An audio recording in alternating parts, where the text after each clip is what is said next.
Radhe Radhe guys, जैसा कि आप जानते हैं इकोनॉमिक्स का आज हम पढ़ाने वाले हैं और जो कि चैप्टर 1 है। तो हम आपको आज पढ़ाएंगे व्यष्टि सूक्ष्म व्यष्टि का अर्थ ही है सूक्ष्म, जो कि व्यष्टि अर्थशास्त्र हम आज पढ़ाने वाले हैं। उसके बारे में हम आज परिचय पढ़ाएंगे, ठीक है। तो सबसे पहले यहाँ पर अपना दे चुके हैं कंटेंट, हमें क्या क्या पढ़ना है।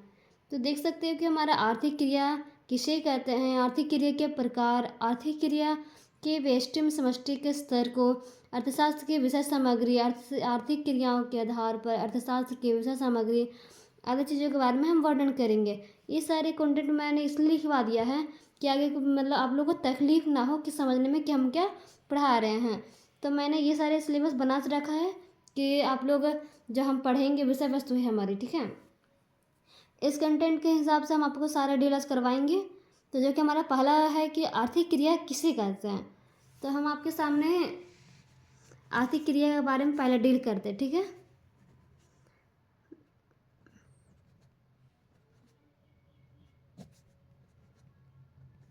आर्थिक क्रिया, तो हम आप पहले समझेंगे कि आर्थिक क्रिया है क्या और इसमें क्या हम समझते हैं, ठीक है। तो हम जानते हैं कि आर्थिक क्रिया अर्थशास्त्र की अध्ययन सामग्री है, ठीक है। ये जो है अध्ययन सामग्री, इसका एक महत्वपूर्ण घटक है। तो हम सिंपल भाषा में कहते हैं तो जो हमारे जो असीमित आवश्यकताएं तथा सीमित साधनों से जुड़ी सभी आर्थिक क्रियाएं अर्थशास्त्र की अध्ययन सामग्री के अंतर्गत सम्मिलित की जाती है, ठीक है। जैसे कि मनुष्य की आवश्यकताएं असीमित हैं लेकिन हमारे जो साधन हैं वो सीमित हैं। उसी से जो आर्थिक क्रियाएं अर्थशास्त्र के अध्ययन में होती हैं वही मतलब आर्थिक क्रियाएं कहलाती हैं। तो हम इंग्लिश में अगर हम बोलना चाहेंगे तो हम बोलेंगे कि all economics activities arising out of unlimited wants and scarce means are included in the subject matter of economics, ठीक है। आर्थिक क्रिया है असीमित आवश्यकता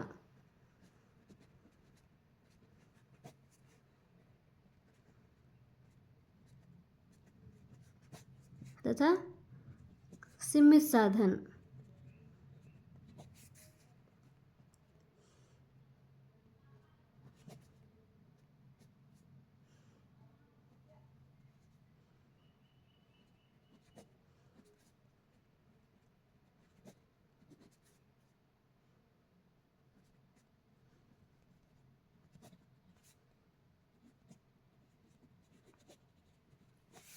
ठीक है।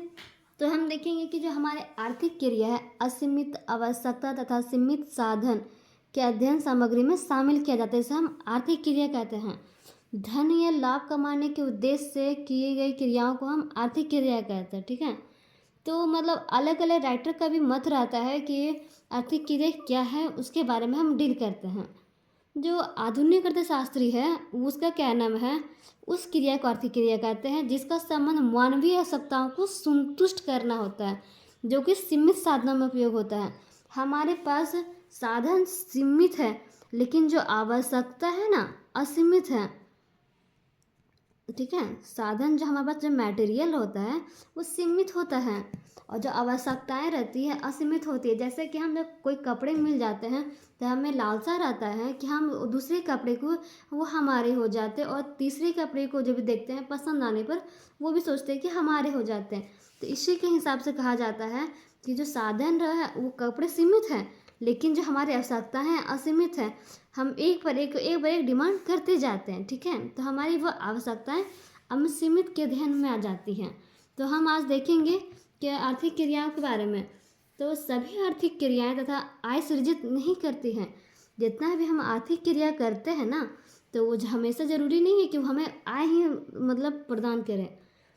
अचानक मतलब आवश्यक नहीं है कि आर्थिक क्रिया सदा एक आय सृजन हो, ठीक है। आर्थिक क्रिया के में आय का सृजन भी हो सकता है। आर्थिक क्रिया ही होता है कि धन या लाभ कमाने के उद्देश्य से क्रिया को आर्थिक क्रिया कहते हैं। अगर हम देखते हैं कि जरूरी नहीं है कि हर काम से हमें पैसे या आय प्राप्त हो, ठीक है। तो हम यही कहना चाहते हैं कि सभी आर्थिक क्रियाएं आय सृजित नहीं करती है। आवश्यक नहीं है कि आर्थिक क्रियाएं द्वारा सदैव आय का सृजन हो। आर्थिक क्रियाओं में आय का सृजन भी हो सकता है और नहीं भी। उदाहरण के लिए हम देखते हैं कि उपभोग एक वस्तु है, हम एक कपड़े लेते हैं, ठीक है। एक कपड़े लेते हैं, ठीक है। कपड़े को हम खरीदते हैं, तो खरीदने के बाद हम इसे उपभोग करते हैं। उपभोग मतलब हम उसे पहनते हैं, पहनने के बाद इसे उपभोग करते हैं, ठीक है। जब हम इसे कपड़े को खरीदने के बाद हम पहन लेते हैं, तो हमें ये कपड़ा अब आय नहीं प्रदान करेगी, आय सृजित नहीं करेगी। वही इसी का अर्थ है कि हम जब कोई भी वस्तु को उपभोग करते हैं तो वो क्रिया उपभोग द्वारा आय का सृजन नहीं होता है। तो आर्थिक क्रिया है,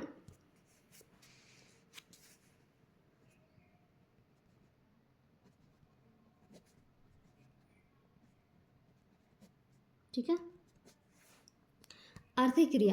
आर्थिक क्रिया वह क्रिया है जिसका संबंध आवश्यकताओं की संतुष्टि की सीमित साधनों से उपयोग से है, ठीक है।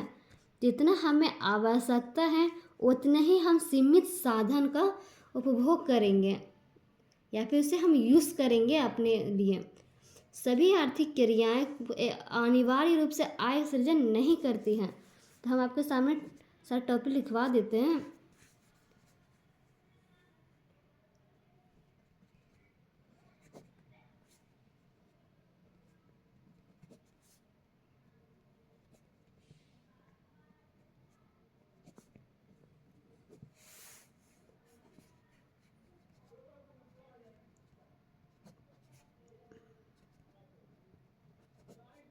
तो हम बोलते हैं आर्थिक क्रिया वह क्रिया है जिसका संबंध आवश्यकताओं ठीक है, आवश्यकताओं के लिए सीमित साधनों के उपयोग से है।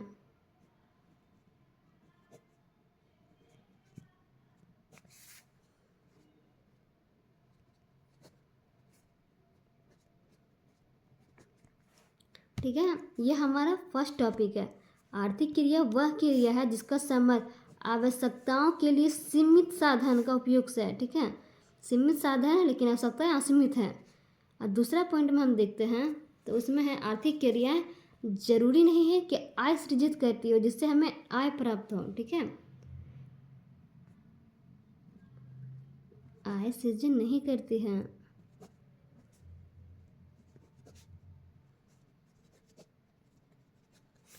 और तीसरा टॉपिक है सभी आर्थिक क्रियाएं अनिवार्य रूप से आय सृजन नहीं करती है, अर्थात आय का सृजन करने वाली सभी आर्थिक क्रियाएं किंतु सभी आर्थिक क्रियाएं आवश्यक रूप से आय सृजित करने वाली क्रियाएं नहीं होती हैं, ठीक है।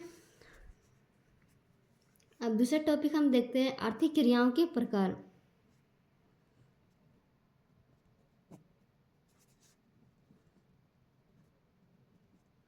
आर्थिक क्रियाओं के प्रकार,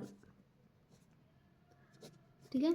अब हम डील करेंगे कि आर्थिक क्रिया, मैंने तो ये कर चुका है कि आर्थिक क्रिया कैसे करते हैं। आर्थिक क्रिया के हम प्रकार को डील करते हैं, ठीक है। जो हमारे आर्थिक क्रिया होती है ना, ये हमारी आर्थिक क्रिया है, ठीक है। आर्थिक क्रिया को हम 4 भागों में बांटे हैं, ठीक है। 4 भागों में से बांटा गया है, जिसमें पहला है उत्पादन, उपभोग। तीसरा पॉइंट है हमारा विनिमय, जिसे हम एक्सचेंज प्रणाली कहते हैं, ठीक है, विनिमय। और चौथा है निवेश, इन्वेस्टमेंट,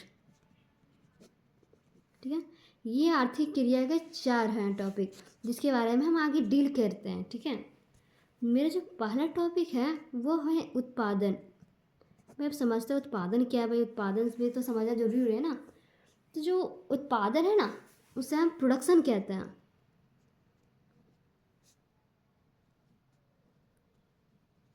ठीक है। उत्पादन को हम प्रोडक्शन कहेंगे, ठीक है। उत्पादन भी वह आर्थिक क्रिया है जिसका संबंध वस्तु और सेवाओं के उपयोगिता अथवा मूल्य में वृद्धि करने से है। इसका एग्जाम्पल है जैसा कि हम कोई वस्तु खरीदते हैं, ठीक है, वस्तु और सेवा है मेरा, उसकी जो उपयोगिता है उसका अगर मूल्य में वृद्धि भी किया जाए ना तो हमारे पर कोई असर नहीं पड़ेगा, क्योंकि हमें वो तो खरीदना ही पड़ता है।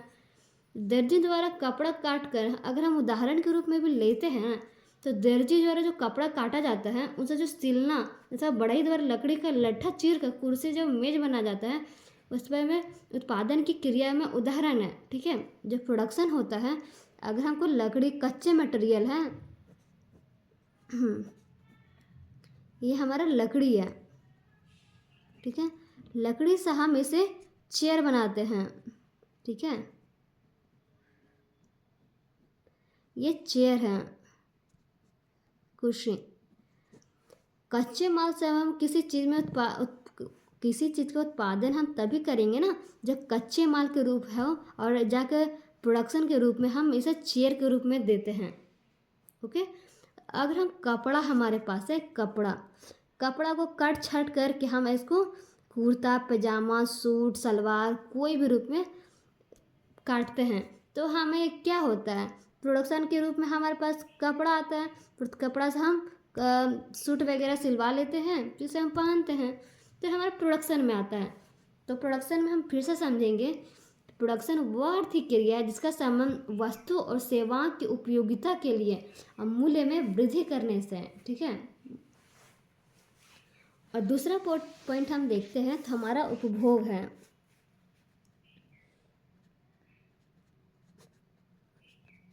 ठीक है, हम उपभोग के बारे में जानते हैं। और जो हमारा उपभोग है, उपभोग मतलब उपभोग भी वह आर्थिक क्रिया है जिसमें व्यक्तिगत और सामूहिक आवश्यकताओं की संतुष्टि के लिए वस्तुओं और सेवाओं की उपयोगिता का उपयोग किया जाता है। तो हम इसमें हम ये देखेंगे कि जितना भी व्यक्तिगत और सामूहिक आवश्यकता, जिसमें मेरा हो या फिर बहुत सारे लोगों का हो, तो जो आवश्यकताएं होती है ना, आवश्यकता ज़रूरी नहीं है कि हम आवश्यकता तभी लें, जब तक हम उस वस्तु का संतुष्टि ना हो लेने के बाद हम वस्तु नहीं लेते हैं। अगर हम कोई कपड़ा खरीदते हैं, ज़रूरी नहीं कि हमें आवश्यकता है कपड़े पहनने का, जब तक हम उससे देख के संतुष्ट ना हो कि हाँ हमें ये अच्छा लगा, ये हम पहनेंगे तो हम कंफर्टेबल होंगे, हमें ये सब देख कर संतुष्टि जब तक नहीं होता है तब तक हम कोई सामान नहीं खरीदते हैं। अगर हम कोई भी वस्तु खरीदते हैं जिससे हम संतुष्टि होता है, हाँ उपभोग करते हैं और सेक्रीफाइस होते हैं कि हाँ हम ये खरीदते हैं और ये हमें अच्छा लगा, तो उसी के रूप में हम कहना चाह रहे हैं कि जिसमें व्यक्तिगत तथा सामूहिक, ठीक है, व्यक्तिगत तथा सामूहिक आवश्यकताओं को संतुष्टि के लिए वस्तु और सेवा की उपयोगिता का उपयोग किया जाता है। जैसे कि हम एग्जाम्पल लेते हैं, भोजन करना। भोजन तो हम दाल चावल तो रोज़ खा लेते हैं, कभी कभी होता है कि हाँ भोजन दाल चावल सब्जी खाया तो पेट भर गया, संतुष्ट हो गया आत्मा, ये होता है ना, तो बस वही है हमारा। और फिर कपड़े पहनते हैं, मतलब बहुत सारे हैं जो उपभोग क्रिया में आते हैं। तो हम उपभोग क्रिया का भी बारे में डिफिनेशन दे देते हैं कि व्यक्तिगत तथा सामूहिक, व्यक्तिगत तथा सामूहिक, सामूहिक और आवश्यकताओं की संतुष्टि,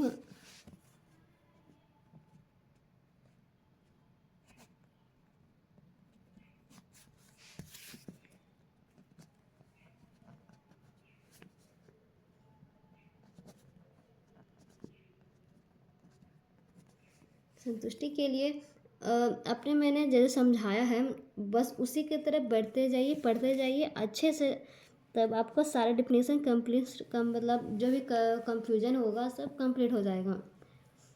ठीक है, संतुष्टि के लिए वस्तुएं और सेवाएं,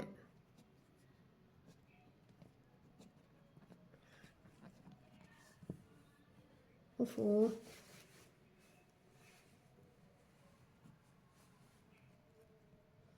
यहाँ देखते हैं। ठीक है, और थर्ड पॉइंट हमारा आता है विनिमय। ठीक है, ठीक है, विनिमय को हम एक्सचेंज भी कहते हैं, एक्सचेंज प्रणाली। जैसा कि कभी देखे होंगे, हम आपको चीनी देंगे तो आप हमको चावल देंगे, इस एक्सचेंज प्रणाली भी कहते हैं। ज़रूरी नहीं है, जो उसे आवश्यकता है हम वो भी दे सकते हैं। तो हम आगे इसके बारे में पढ़ते हैं। ठीक है, एक्सचेंज। ठीक है। एक्सचेंज, तो जिसमें किसी वस्तु या उत्पादन के साधन, वस्तु या उत्पादन, उत्पादन के साधन, ठीक है, जिसमें किसी वस्तु या उत्पादन के साधन विनिमय की, ठीक है, विनिमय की इस क्रिया को कीमत निर्धारण भी कहते हैं।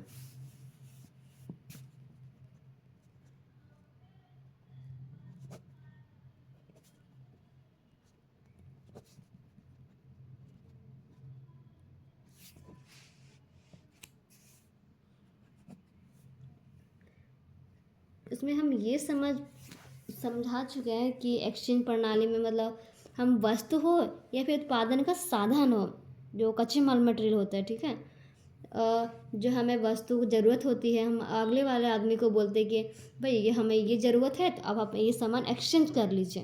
तो एक्सचेंज करने के बाद हमारी आवश्यकता दोनों तरफ से संतुष्ट हो जाती है, जिसे हम एक्सचेंज प्रणाली भी कहते हैं, ठीक है। तो हम देखते हैं कि मतलब जो विनिमय है, किसी वस्तु उत्पादन के साधन का क्रय विक्रय किया जाता है, ठीक है, उसी साधन का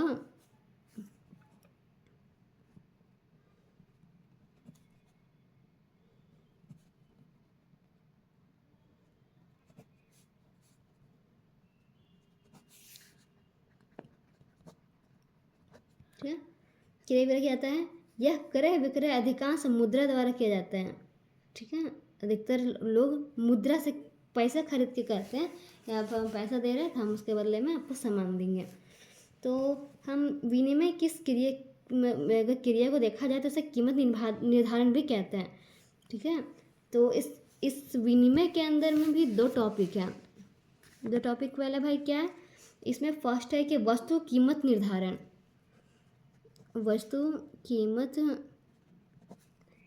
निर्धारण, वस्तु कीमत निर्धारण जिसे हम प्रोडक्ट प्राइसिंग भी कहते हैं, ठीक है। इसका संबंध बाजार की विभिन्न दशाओं, ठीक है, बाजार का विभिन्न दशाओं और फिर जितना भी होता है कि पूर्ण प्रतियोगिता बाजार, एकाधिकार बाजार, अपूर्ण प्रतियोगिता, वस्तु कीमत निर्धारण से होता है, ठीक है। जिसमें जैसा कि हम एक अपना दुकान लगाते हैं, ठीक है, उसमें कोई सामान अपने अपने हिसाब से दाम लगाते हैं कि ये 10 रुपए का है, ये 20 रुपए का है, ये 25 रुपए का है। इसमें हम अपना वस्तु कीमत में निर्धारण करते हैं, ठीक है। तो वही वस्तु कीमत का निर्धारण किया जाता है, जिसमें हम खुद स्वयं उस वस्तुओं का कीमत का बढ़ाते हैं। तो हम देखते हैं कि जैसा कि पूर्ण प्रतियोगिता बाजार, पूर्ण प्रतियोगिता बाजार में क्या होता है भाई, जिसमें पूर्ण प्रतियोगिता में बहुत सारे कॉम्पिटिटिव मार्केटिंग बैठे रहते हैं, जिसमें ये भी आलू बेच रहे हैं, ये भी आलू बेच रहे हैं, ये भी आलू बेच रहे हैं। तो हम जाते हैं किसके पास, जिसके पास अच्छा क्वांटिटी हो, जिसके पास अच्छा आलू हो, प्राइस भी मतलब ठीक ठाक हो, बस हम जाके वही देखते हैं, ठीक है। इसका सब चीज़ का बहुत अच्छा हो तो जाके हम वहाँ से लेते हैं, जहाँ बहुत सारे प्रतियोगिता होते हैं, ठीक है। और इसमें भी मतलब कीमत अलग अलग नहीं बिठाया जाता है, ये मार्केट प्राइस नहीं रहता है, ये खुद का प्राइस रहता है कि मेरा आलू की कीमत इतना है, जिस क्वालिटी जिसका जिसका जैसा होगा बस उसका वैसा ही कीमत रहता है। तो एक अधिकार में ये रहता है कि मतलब उसमें भी अपना कीमत बैठाना रहता है, ठीक है। एकाधिकार बाजार, पूर्ण प्रतियोगिता बाजार और अपूर्ण प्रतियोगिता बाजार, ठीक है। इसमें वस्तु की कीमत निर्धारण खुद से किया जाता है। और दूसरा हमारा पॉइंट आता है साधनों की कीमत निर्धारण, साधन कीमत निर्धारण, ठीक है। हम आपको पूरी तरह से नहीं लिखवाएंगे क्योंकि हम अभी बहुत भी क्लास लेने वाले हैं, इसलिए हम आपको छोटे छोटे टॉपिक भी लिखवा दे रहे हैं और फिर डील करवा दे रहे हैं कि आप हमें ब्रेक कर करके भी सुन सुन कर लिख सकते हो, समझ सकते हो। तो मैंने इसलिए ज़्यादा टाइम ना लेते हुए कुछ आधा घंटा 1.5 घंटा में मतलब हम सारा कंप्लीट करवा देंगे, जिससे ज़्यादा बच्चों को टाइम भी वेस्ट ज़्यादा नहीं होगा, वो कम समय में ज़्यादा चीज़ों का सुविधाएँ प्राप्त कर सकते हैं। तो हमारे पास साधन कीमत निर्धारण के बारे में बात करते हैं, ठीक है। तो साधन कीमत निर्धारण में क्या होता है भाई, इसका संबंध उत्पादन के विभिन्न साधन, ठीक है, उत्पादन का जितना भी साधन होता है उसमें कीमत निर्धारण से है। हम कोई भी वस्तु प्रोडक्शन क्यों करते हैं? क्यों करते हैं भाई? हम उस वस्तु को बेचेंगे, हमें पैसा मिलेगा, पैसा होने के बाद जो हमें आय प्राप्त होगा उनसे हम दूसरा चीज़ों का मतलब कुछ खरीद सकते हैं या फिर सामान आदि जमा जमा मतलब मिला उला के जमा कर सकते हैं। तो भाई अब आगे देखते हैं साधन कीमत निर्धारण। इसका संबंध उत्पादन के विभिन्न साधनों की कीमत निर्धारण से है। दूसरे शब्दों में इसका संबंध भूमि की कीमत, जिसे हम लगान के रूप में, रेंट के रूप में कहते हैं, श्रम की कीमत या फिर मजदूरी जिसे बोलते हैं, पूंजी की कीमत जिसे हम इंटरेस्ट ब्याज कहते हैं, तथा उद्यमी इंडस्ट्रियल आदमी जो होता है उसका पुरस्कार या जिसको प्रॉफिट होता है उस निर्धारण से है। इस क्रिया को वितरण भी कहा जाता है, वितरण जिसे डिस्ट्रीब्यूशन कहा जाता है। ठीक है, साधन कीमत निर्धारण। तो अब हम इन्वेस्ट के बारे में जानते हैं। ठीक है, निवेश।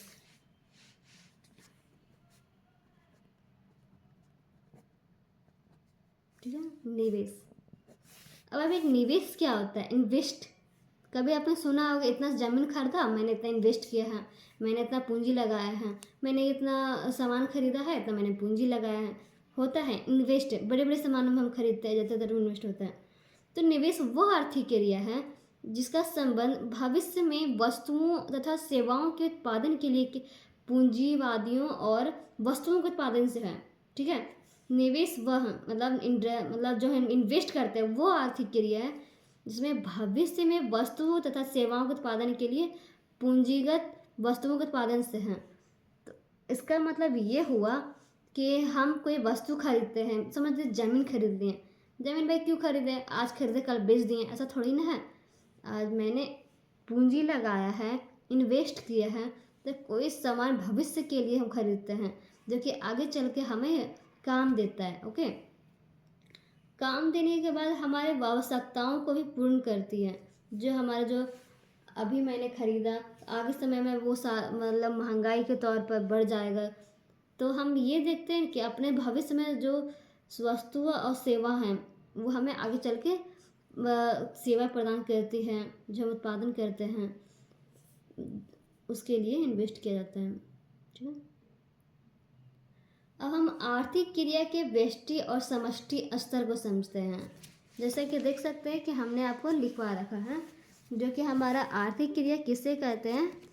अच्छा से देख लीजिए, आर्थिक क्रिया किसे कहते हैं मैंने कंप्लीट करवा दिया। आर्थिक क्रिया का प्रकार क्या है मैंने ये कंप्लीट करवा दिया। आर्थिक क्रिया के और व्यष्टि समष्टि स्तर को भी कंप्लीट करवा ही देंगे। विषय सामग्री हो चुका है, आर्थिक क्रियाओं के आधार पर विषय सामग्री भी करेंगे। ठीक है, अभी हुआ नहीं है। आर्थिक क्रियाओं का प्रकार तो कम्प्लीटली हो चुका है। अब हम पढ़ते हैं अर्थशास्त्र की विषय सामग्री। पहले हम जानते हैं आर्थिक क्रियाओं को समष्टि और व्यष्टि के बारे में अंतर। ठीक है, हम इसके बारे में पढ़ते हैं। तो हम अब किसके बारे में डिफिनेशन करते हैं। ठीक है, इसमें इसमें इन्वेस्ट कहाँ किया जाता है भाई? बड़े बड़े स्थानों पर, जो कि आगे वाले समय में या फिर भविष्य में जिसमें हम इन्वेस्ट करते हैं, आगे चल के हमें वो साधन देता है। साधन का हम सेवाओं का उत्पादन करने में, पूंजीगत वस्तुओं के उत्पादन में निवेश करते हैं। ठीक है, इसमें इन्वेस्ट में। तो हम आगे बढ़ते हैं, पढ़ते हैं आर्थिक क्रिया एवं व्यष्टि समष्टि का अंतर। ठीक है,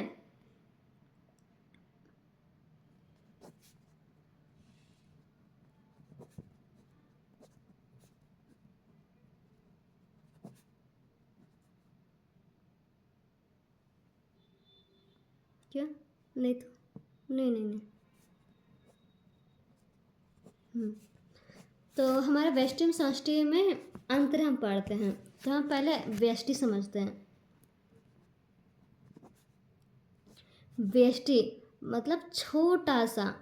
ठीक है, व्यष्टि बड़ी दिखने में लग रहा है छोटा, जिसे हम माइक्रो इकोनॉमिक्स कहते हैं।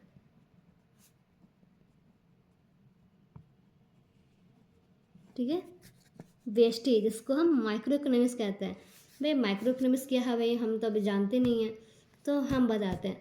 माइक्रो इकोनॉमिक्स व्यष्टि अर्थशास्त्र में केवल एक व्यक्तिगत इकाई के आर्थिक क्रियाओं का अध्ययन किया जाता है, जिसमें एक घर में बहुत सारे लोग रह रहे हैं, 1 2 3 4 5 6 सब में सब खाने वाला है, मात्र एक ही कमाने वाला है, जिसे जिसका जॉब हो, जिसका आय आ रहा हो, ठीक है, इसे माइक्रो इकोनॉमिक्स कहते हैं। इसमें सिर्फ एक होता है कमाने वाला, और खाने वाला इतना सारा भरा हुआ है, ठीक है। माइक्रो में होता है कि एक छोटा सा, ठीक है, जिसमें एक होता है छोटा सा, कुछ भी उदाहरण ले सकते हैं। तो हम व्यष्टि शास्त्र में केवल एक व्यक्तिगत इकाई की आर्थिक क्रियाओं का अध्ययन किया जाता है। उदाहरण के लिए हम देखा जाता है तो एक उपभोक्ता के व्यवहार, एक उत्पादन, एक फॉर्म द्वारा उत्पादन क्रिया आदि अनेक ऐसी आर्थिक क्रियाएं हैं जो व्यक्तिगत तथा आर्थिक इकाइयों से संबंधित हैं। इसका हम अध्ययन व्यष्टि शास्त्र में किया जाता है। अगर हम छोटा सिंपल भाषा में समझते हैं ना, व्यष्टि अर्थशास्त्र क्या है, तो हम इसको क्या कहते हैं, व्यक्तिगत इकाइयाँ, व्यक्तिगत गृह, व्यक्तिगत फर्म, व्यक्तिगत उद्योग अथवा फर्म व्यक्तिगत उत्पादन में बाजार की आर्थिक क्रियाओं का अध्ययन किया जाता है, ठीक है। इसमें एक एक आदमी का अध्ययन किया जाता है, इसमें बहुत सारे समष्टि, इसमें बहुत सारे होंगे, ठीक है। समष्टि मतलब फैला हुआ, माइक्रो मतलब छोटा, ठीक है, जैसे हम छोटा बोलेंगे, मैक्रो मतलब बड़ा, ठीक है। समष्टि अर्थशास्त्र में हम ये हैं कि इसमें बहुत सारा समूह होता है। समष्टि में अर्थशास्त्र के स्तर पर आर्थिक क्रियाओं का अध्ययन करता है। उदाहरण के लिए समष्टि शास्त्र में राष्ट्रीय आय, एक राष्ट्र में कितना आय सृजित किया जा रहा है, राष्ट्रीय विनियोग, कुल रोजगार, कुल उत्पादन, सामान्य कीमत स्तर आदि के बारे में हम जानते हैं अर्थशास्त्र के बारे में। अब हम अर्थशास्त्र की विषय सामग्री के बारे में बात करते हैं, ठीक है। समष्टि मतलब बड़ा, व्यष्टि मतलब छोटा।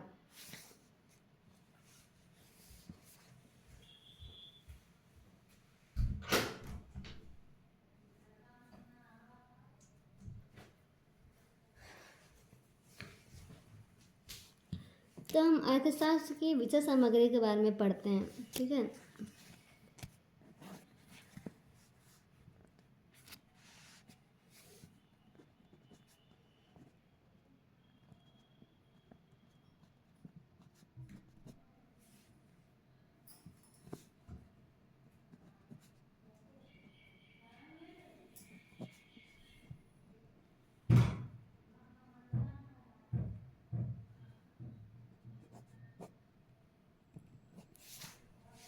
तो हम देखते हैं कि अर्थशास्त्र की विषय सामग्री क्या है।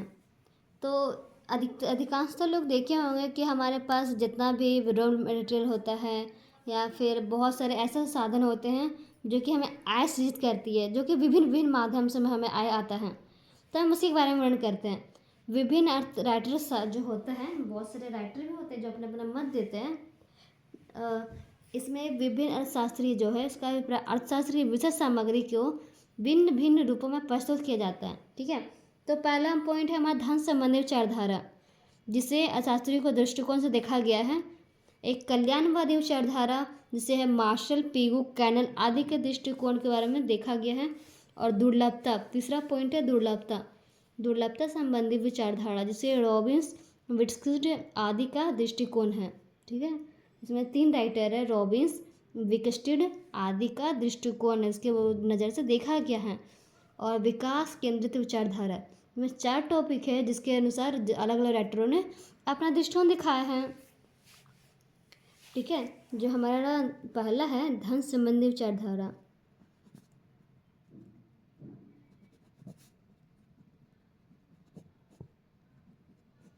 ठीक है। दूसरा पॉइंट हमारा है कल्याणवादी विचारधारा,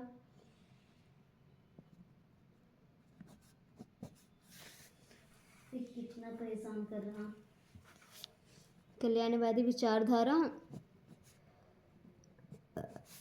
तीसरा पॉइंट है हमारा दुर्लभता संबंधी विचारधारा, ठीक है। जो कि हम जितना पॉइंट लिखवा रहे हैं आप भी लोग भी डील करिएगा।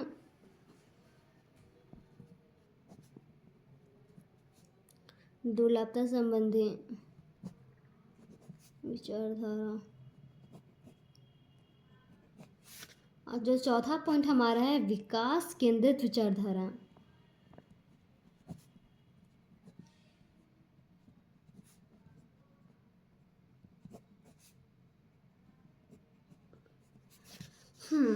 तो हमारे ये 4 टॉपिक है, ठीक है, जैसे अलग अलग राइटर ने अलग अलग मत दिए हैं, तो हम किस सब के बारे में डील कर देते हैं, लिखवाएंगे नहीं, हमारे पास उतना टाइम नहीं है, ठीक है।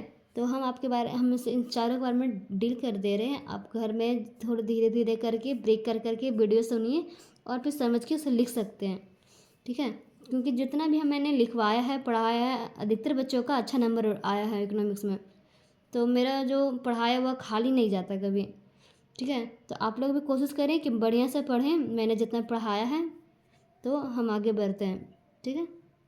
मैंने अर्थशास्त्र की विषय सामग्री को लिखा रखा है, तो जो मैंने 4 टॉपिक लिखवाए हैं उसके बारे में हम डील करते हैं, जो कि हमारा धन संबंधी विचारधारा है, उसके बारे में हम पहले बोलते हैं, ठीक है। जो हमारा एडम स्मिथ है, जेबी से वाकर सीनियर आदि ने धन, इसके अर्जन, वितरण, प्रयोग को अर्थशास्त्र के विषय सामग्री में सम्मिलित किया है। जो अलग अलग राइटर ने है, धन जितना हम आय सृज करते हैं, वितरण, डिस्ट्रीब्यूशन, जो यूज अर्थशास्त्र की विषय सामग्री में शामिल किया गया है। अर्थशास्त्रियों ने अर्थशास्त्र की विषय वस्तु में आर्थिक, मानव एवं उसकी क्रियाओं को शामिल किया है, ठीक है।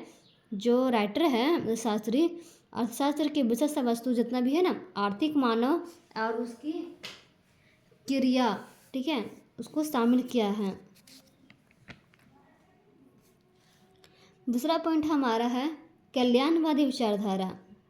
कल्याणवादी विचारधारा में मार्शल ने अपना मत दिया है, ठीक है, कि अर्थशास्त्रियों ने अर्थशास्त्र की विषय सामग्री में धन के स्थान पर मानव कल्याण विचारधारा की स्थापना की। कल्याणवादी विचारधारा के अनुसार अर्थशास्त्र की विषय वस्तु में उन आर्थिक क्रियाओं को शामिल किया जाना चाहिए।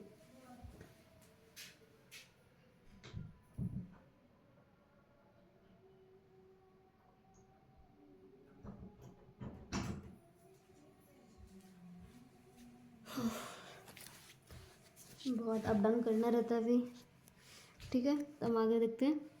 तो मैंने क्या कहा, कल्याणवादी विचारधारा ना, इसमें मार्शल जो कहते हैं, जो अर्थशास्त्री हैं, उसका विषय सामग्री में धन के स्थान पर मानव कल्याण, मतलब जितना भी मेरा आय आ रहा है उसके स्थान पर मानव के कल्याण के विचार की स्थापना की जाए, ठीक है। मतलब हम आय आने के लिए ना छोड़कर हम अब लोगों का कल्याण के बारे में सोचते हैं, इसके बारे में उसने विचार दिया है। कल्याणवादी विचारधारा के अनुसार अर्थशास्त्री के विषय में सामग्री के में उन आर्थिक क्रियाओं को शामिल किया जाना चाहिए जिसका संबंध भौतिक कल्याण से हो, ठीक है, भौतिक कल्याण जिसको मनुष्य के लिए किया जाना चाहिए। अब दुर्लभता संबंधी विचारधारा, इसके बारे में देखते हैं। तो दुर्लभता संबंधी विचारधारा है, इसके बारे में मैंने समझा दी है, और दुर्लभता संबंधी विचारधारा समझ लीजिए। जो दुर्लभता संबंधी विचारधारा है उसे रॉबिन्स ने बताया है। जो राइटर, मतलब अलग अलग राइटर ने अलग अलग मत दिया है इन चारों के माध्यम से, ठीक है। तो जो रॉबिन्स है उसने कहा है कि विषय सामग्री में सीमित साधन, मैंने पहले ही पढ़ा रखा है, साधन सीमित होना चाहिए भाई, लेकिन असाध्य में संबंधित चुनाव समस्याओं सम्मिलित किया जाता है। मतलब जो हमारा सामान है या वह वस्तु है में सीमित साधन एवं असीमित साध्य से संबंधित चुनाव समस्याओं सम्मिलित किया जाता है, जिसमें रॉबिन्स के शास्त्रियों में जो रॉबिन्स ने कहा है कि मानव व्यवहार की उन क्रियाओं को शामिल किया जाता है जिसमें मानव अपने सीमित साधनों से अपनी असीमित आवश्यकताओं को पूरा करने का प्रयास करता है। तो दुर्लभता मतलब क्या है भाई, दुर्लभता मैंने समझ रखा है कि हमारे पास साधन सीमित है, भाई मैंने दिखाता हूँ, ठीक है। ये हमारे साधन सीमित है लेकिन आवश्यकताएं असीमित है, ठीक है, आवश्यकताएं असीमित, ठीक है। साधन सीमित, आवश्यकताएं असीमित है। मनुष्य की जो लालसा कभी ख़त्म नहीं हो सकती है, एक पूरा होने के बाद दूसरा खड़ी हो जाती है। दूसरे पूरा होने के बाद तीसरा खड़ा हो जाता है। इसलिए साधन सीमित है और आवश्यकताएं असीमित हैं। तो फाइनली मैंने इसको भी कंप्लीट कर रखा है। और विकास के द्वैत विचारधारा के बारे में पढ़ते हैं। आधुनिक अर्थशास्त्री विकास केंद्र क्रियाओं को आर्थिक शास्त्र अर्थशास्त्र की सामग्री में शामिल करते हैं। सैमुअल जॉनसन है अर्थशास्त्र की सामग्री में सीमित साधनों के वितरण एवं आर्थिक विकास दोनों पहलुओं पर सम्मिलित किया जाता है। ठीक है, इसमें मतलब हमारा जो साधन है ना उसमें डिस्ट्रीब्यूशन होना चाहिए, सब में बांटना चाहिए। जो मतलब प्रोडक्शन करते हैं सब में साधन का समाधान हो। उसके बाद जो हमारा क्या बोलते हैं आर्थिक क्रिया से जितना पहलू है दोनों तरफ से शामिल किया जाता है।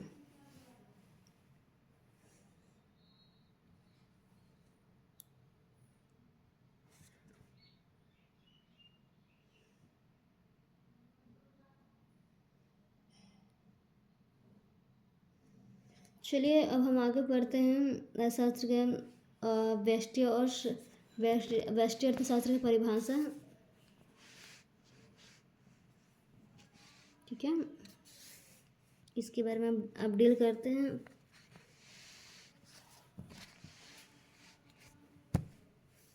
ठीक है, अब व्यष्टि अर्थशास्त्र जैसा कि मैंने पहले ही पढ़ा दिया है कि सूक्ष्म अर्थशास्त्र में अर्थव्यवस्था की छोटी छोटी इकाइयों को सम्मिलित किया जाता है।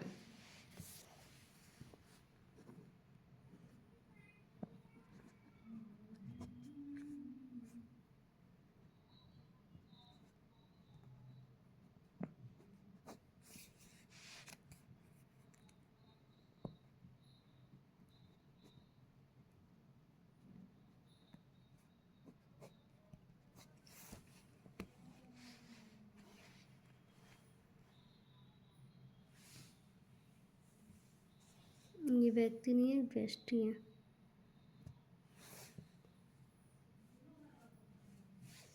ठीक है, व्यष्टि अर्थशास्त्र में हम देखते हैं जैसे हम माइक्रो कहते हैं, माइक्रो इकोनॉमी। ठीक है, माइक्रो इकोनॉमिक्स सूक्ष्म अर्थशास्त्र में अर्थव्यवस्था की छोटी से छोटी इकाइयों को सम्मिलित किया जाता है, जैसे कि एक उपभोक्ता, एक उत्पादक, एक फर्म, एक उद्योग आदि। ठीक है,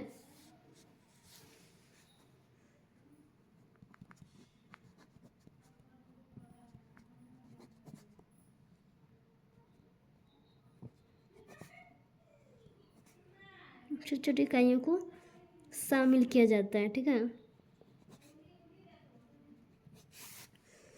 छोटी छोटी इकाइयों को शामिल किया जाता है, जैसे एक कंज्यूमर, जैसे एक उपभोक्ता।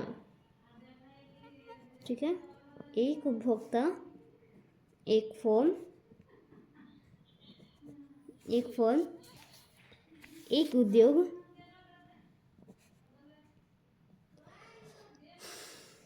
एक उद्योग आदि। ठीक है, इसमें छोटे से छोटे इकाइयाँ या एक दो मतलब चीज़ों का उदाहरण में हम ले सकते हैं। व्यष्टि मतलब छोटा, समष्टि मतलब बड़ा। ठीक है, व्यष्टि मतलब मैंने आपको बता दिया है, उदाहरण में मैंने आपको दे रखा है। अब हम इसका जो अलग अलग राइटर होते हैं ना, पूरा बोल्डिंग जो होते हैं उसका मत है जो है वो अपने शब्दों में कहते हैं सूक्ष्म अर्थशास्त्र आर्थिक विश्लेषण की वह शाखा है जो व्यक्ति इकाइयों की आर्थिक व्यवहार का अध्ययन है, न कि इकाइयों के समूह का।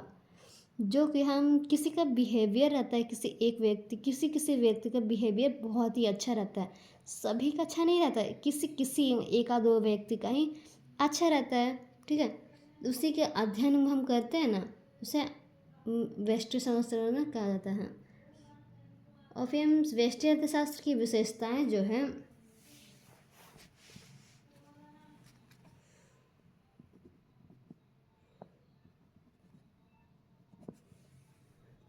व्यष्टि अर्थशास्त्र की विशेषताएं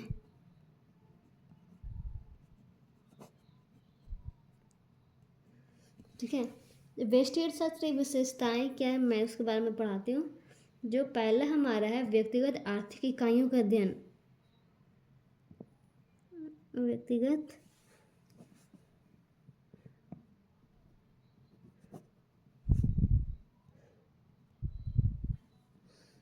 आर्थिक इकाइयों का अध्ययन। ठीक है, अब हम इसके बारे में डील करते हैं। पहले जो हमारा व्यक्तिगत आर्थिक इकाइयाँ हैं भाई, वो क्या है हमें समझ नहीं आया, तो हम समझाते हैं। सूक्ष्म अर्थशास्त्र की सहायता से व्यक्तिगत आय, व्यक्तिगत उत्पादन, उपभोग, व्यक्तिगत लागत आदि घटकों की व्याख्या की जाती है। ठीक है, इसमें ये कहा जा रहा है कि जो व्यक्तिगत आय है, ठीक है,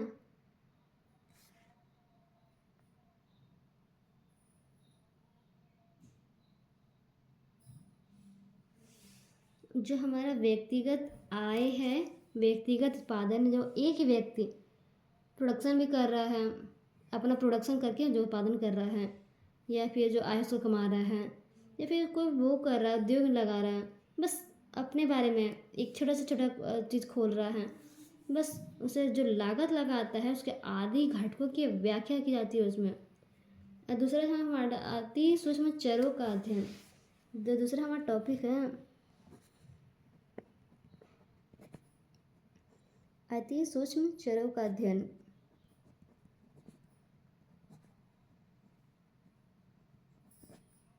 ठीक है, अति सूक्ष्म मतलब बहुत ही ज़्यादा छोटा, मोर स्मॉल। ठीक है, अति सूक्ष्म चरों का अध्ययन, स्टडी ऑफ माइक्रो वेरिएबल। ठीक है, वेरिएबल्स हम लोग जानते ही हैं। सूक्ष्म आर्थिक विश्लेषण, ठीक से कर लेते हैं भाई, समझ में आना चाहिए सबको। जो हमारा सूक्ष्म आर्थिक विश्लेषण किया जाता है उसमें अर्थव्यवस्था के छोटे छोटे चरों का अध्ययन करता है, जैसे कि एक फर्म, एक एक दुकान, एक उद्योग, एक इंडस्ट्री, एक उपभोक्ता, एक कंज्यूमर, एक उत्पादक, मतलब एक प्रोडक्शन करने वाला, आदि चीज़ों के बारे में सूक्ष्म चरों का व्यक्तिगत प्रभाव इतना कम है कि संपूर्ण अर्थव्यवस्था पर कोई प्रभाव ही नहीं होता। ठीक है, एक व्यक्ति क्या ही कर सकता है भाई, कितना उत्पादन कर सकता है, कितना फर्म लगा सकता है, ज़्यादा किसी को प्रॉफिट नहीं होता है। ठीक है, इसमें दूसरा नंबर में ये है। तीसरा नंबर हमारा है व्यक्तिगत कीमत निर्धारण का अध्ययन। व्यक्तिगत, आपको मैंने पढ़ा रखा है, आ रहे हैं व्यक्तिगत कीमत निर्धारण।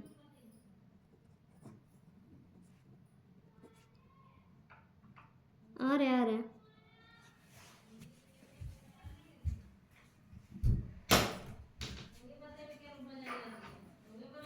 पता है, आवाज आ रहा है, बंद करो ना।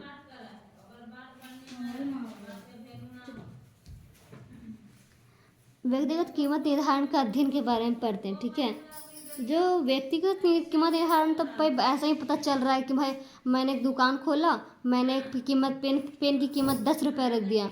ठीक है, मैंने कोई फर्म से नहीं मंगवाया है, ये हमारा अपना साधन है जो कि मैंने खुद से अपना कीमत निर्धारण किया है।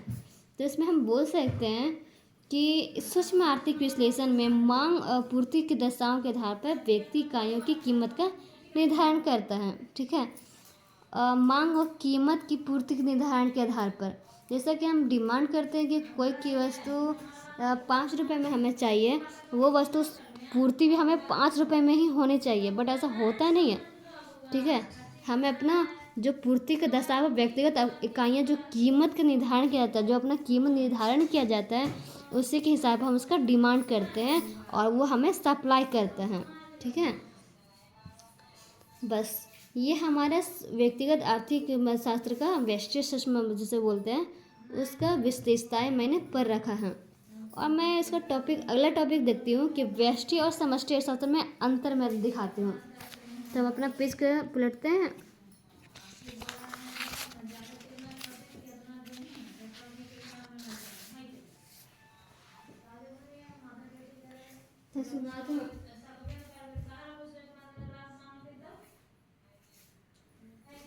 तो गाइस देख सकते हो, ये हमारे सरस्वती माँ हैं।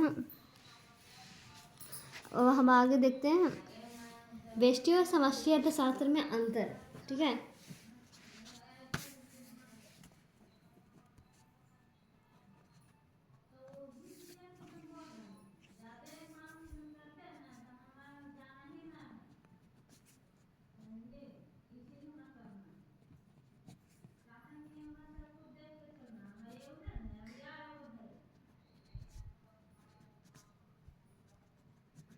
कितना आवाज आ रहा है।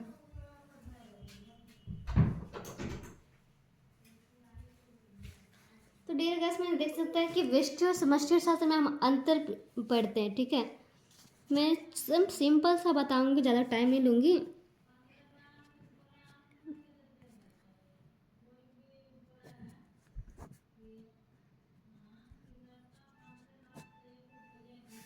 ठीक है, व्यष्टि और समष्टि। व्यष्टि अर्थशास्त्र में व्यक्तिगत स्तर पर आर्थिक समस्या का अध्ययन किया जाता है, जैसे एक उपभोक्ता, एक उत्पादन, एक फर्म।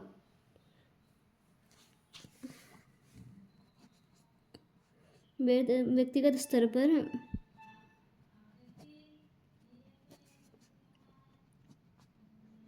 व्यक्तिगत स्तर पर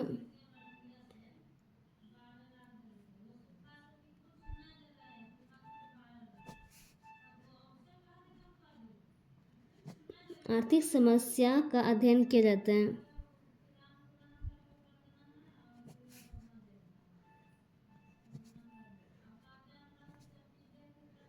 ठीक है, अध्ययन किया जाता है।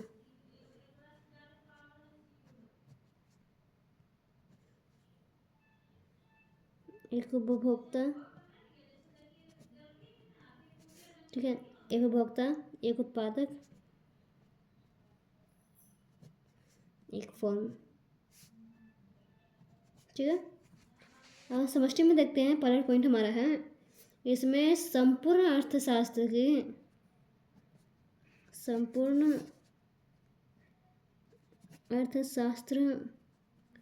की आर्थिक इकाइयों का अध्ययन किया जाता है।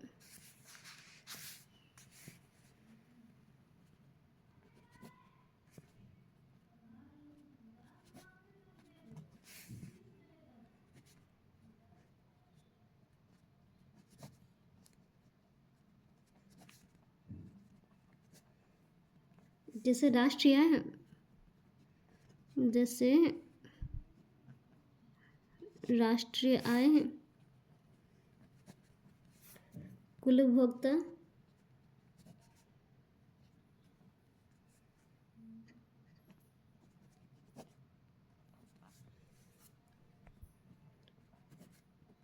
सामान्य कीमत,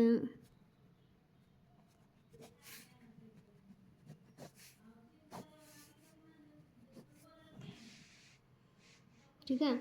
मैं आपको इसलिए लिखवा रही हूँ कि आगे आप चल के आपको दिक्कत ना हो। अगर कहीं दिक्कत होता है तब हमें कमेंट कर सकते हो, कोई बड़ी बात नहीं है। ठीक है, क्योंकि मैंने इस सब्जेक्ट बहुत ही अच्छी तरह से मैंने अधिकतर बच्चों को संभाला है। बहुत अच्छे बच्चे नंबर भी उठाए हैं। आप लोग भी बढ़िया से पढ़िए, अच्छे नंबर उठाइए। और फिर जो हमारा जो जितना टॉपिक पढ़ा रहे हूँ उससे बढ़िया से सुनिए, क्योंकि मैंने जो पढ़ा रखा है, जब मैंने पहला क्लास नहीं लिया है, बहुत बार क्लास ले चुकी हूँ मैं। ठीक है, तो जो हम जितना लिखवाए हैं आप भी कॉपी में बढ़िया से नोट करिए, उसे बढ़िया से समझिए, लिखिए, क्योंकि मैंने इतना हार्ड चीज़ नहीं पढ़ाया है। ठीक है, तो हम देखते हैं कि व्यष्टि एवं समष्टि अर्थशास्त्र में अंतर। तो मैंने फर्स्ट पॉइंट ले चुका है, व्यक्ति के व्यवहार का अध्ययन होता है इसमें। व्यक्ति के व्यवहार,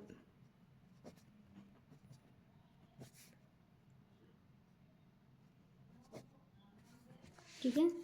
इसमें हमारा दूसरा पॉइंट है समाज और समाज के व्यवहार का अध्ययन किया जाता है। समाज और समाज के व्यवहार का अध्ययन। तीसरा पॉइंट,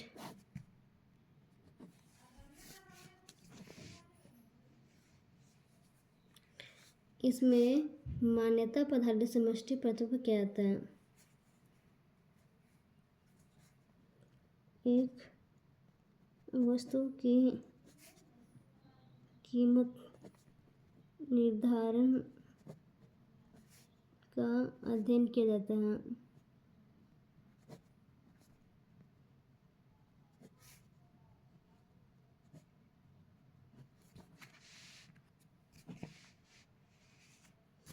तो इसमें तीसरा पॉइंट है सामान्य कीमत स्तर का अध्ययन किया जाता है।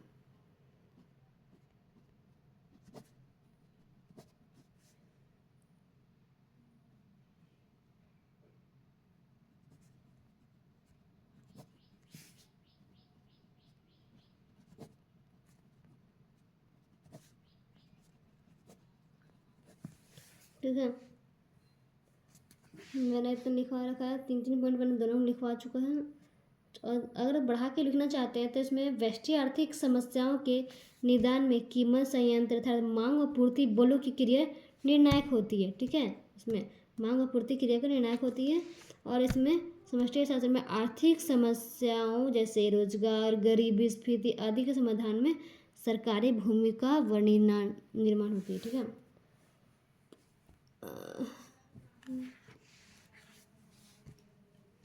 अभी हम इसकी शाखाएं देखते हैं।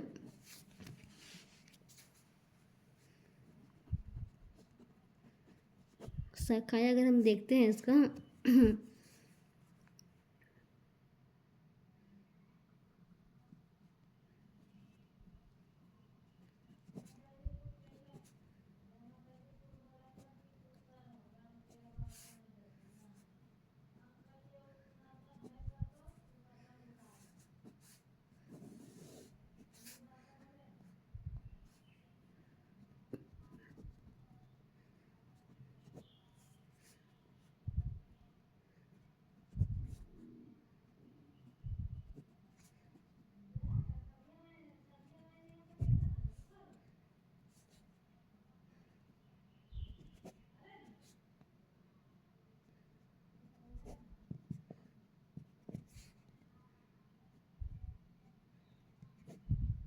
ठीक है, मैंने सबको बढ़िया से टिल करवा रखा है।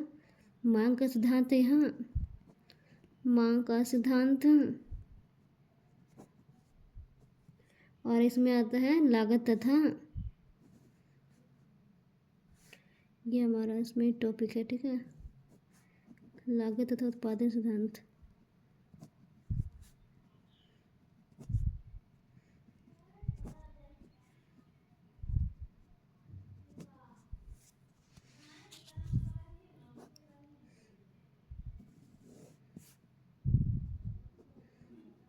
मजदूरी, साधन कीमत सिद्धांत में आता है मजदूरी, लगान, ब्याज, लाभ। ठीक है, ये हमारा आज का बता रखा हूँ, ये हमारा शाखाएं हैं। अब अर्थशास्त्र का, व्यष्टि शास्त्र का सिद्धांतिक महत्व भी मैंने दिखा रखा है। फाइनली मैंने आपको सारा कंप्लीट करवा दिया है। मैं अगर आर्थिक क्रिया उस आर्थिक मतलब पहले फिर से मैं थोड़ा थोड़ा करके डील करवा देती हूँ। ठीक है, आर्थिक जिस क्रिया को आर्थिक क्रिया कहते हैं जिसका संबंध मानवीय आवश्यकताओं को संतुष्ट और आवश्यकताओं को सीमित साधनों में उपयोग से होता है। ठीक है, इसमें आय का सृजन करने वाली सभी आर्थिक क्रियाएं हैं। ठीक है, धन या लाभ कमाने के उद्देश्य से की गई क्रियाओं को आर्थिक क्रिया कहते हैं, किंतु सभी आर्थिक क्रियाएं आवश्यक रूप से आय सृजित नहीं करती हैं। दूसरा, आर्थिक क्रिया के 5 प्रकार होते हैं। ठीक है, 4 प्रकार हैं। पहला है उत्पादन, दूसरा उपभोग, तीसरा है विनिमय। विनिमय में 2 आता है, वस्तु कीमत निर्धारण, साधन कीमत निर्धारण, जैसे कि मैंने दिखा रखा है। उसके बाद निवेश, और फिर उत्पादन के एजेंट में आता है भूमि, श्रम, पूंजी, संगठन, उद्यमिता। व्यष्टि अर्थशास्त्र को मैंने माइक्रो इकोनॉमिक्स कहा है, जिसमें एक व्यक्तिगत इकाइयों का अध्ययन किया जाता है, और समष्टि में पूरे समूह या समाज के बारे में वर्णन किया जाता है। ठीक है, मैंने आपको पूरी तरह से सब चीज़ डील करवा रखा है। तो मैं आपका क्लास यहाँ कंप्लीट होता है, मैंने सारा डील करवा रखा है। आपको फाइनली आपका व्यष्टि अर्थशास्त्र का एक परिचय कंप्लीट हो चुका है, जिसे हम कहते हैं कि मैंने जितना भी पढ़ाया है ठीक से आप पढ़ लीजिए, ठीक है। फाइनली मैंने इतना कंप्लीट करवाया है, बढ़िया से आप लोग समझें।